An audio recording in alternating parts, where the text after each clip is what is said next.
மாதிரி ஒரு கேரக்டர்ஸு அவர் விக்கெட் எடுக்கிறாரோ இல்லை விக்கெட் எடுக்கலையோ அது வந்து கவலையே கிடையாது. ஆனால் அவர் டெஃபினட்டாக ஒரு டீமில் இருக்கணும். ஏன்னா 200%, 300% மோர் தென் த அதர் பவுலர்ஸ். டெஃபினட்டாக அந்த ஒரு எஃபர்ட் வந்து சிராஜ் கிட்ட இருந்து எதிர்பார்க்கலாம்.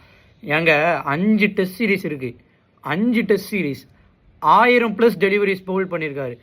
மற்ற எல்லா பவுலரும் நீங்கள் எடுத்து பாருங்கள், 3 டெஸ்ட்டு 2 டெஸ்ட் இந்த மாதிரி தான் ஆடிருக்காங்க. இவர் மட்டும் 5 டெஸ்ட் ஆடிருக்காரு. இதுக்கு பேர் ஒர்க் ஹார்ஸ் அப்படின்ற மாதிரி ஒரு அர்த்தம் இருக்குது. Playing 5 matches in a single test series is not a joke. Definitely 1000+ deliveries bowl பண்றது definitely not a joke consistently. அதுவும் in a test series where you don't have frequent breaks except the one break between third and fourth test. Fast பவுலராக இருக்கிறதுன்றது is not easy. Back injury வரும், calf injury வரும், calf strain வரும், hamstring வரும், shoulder injury வரும், elbow injury வரும், 1000 injury வரும். Fast பவுலராக இருக்கிறது டெஃபினெட்லி நாட் ஈஸி. ஆனால் அந்த அமௌண்ட் ஆஃப் ஃபிட்னஸ், அந்த amount of hard work which Siraj puts in each and every delivery is definitely hats of.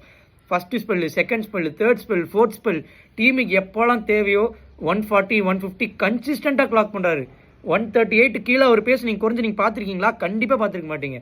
இன்னைக்கு 5th டே பாருங்கள், என்ன மாதிரி பவுலிங். ஐயோ, மொத்த டீமும் வந்து அந்த ஹாரி புரூக் அண்ட் ரூட்டோட இன்னிங்ஸ்க்கு அப்புறம் அந்த மொத்த டீமோட ஷோல்டர்ஸும் ட்ராப் ஆச்சு. அங்கே வந்தார் சிராஜ், ஒத்த ஆளாக நின்று along with Prasidh Krishna support மேட்சை எங்கேயோ கொண்டு போயிட்டார். அதாவது it's not over until it is over. அது வந்து சிராஜ் கிட்டேருந்து நம்ம வந்து கற்றுக்கணும். Siraj is always a man for us. அதுவும் அந்த பாவங்க அந்த லார்ட்ஸில் அவருக்கு நடந்ததாக இருக்கட்டும், இந்த டெஸ்ட்லேயே ஒரு கேட்ச் பிடிச்சி பவுண்டரியில் கால் வச்சார்.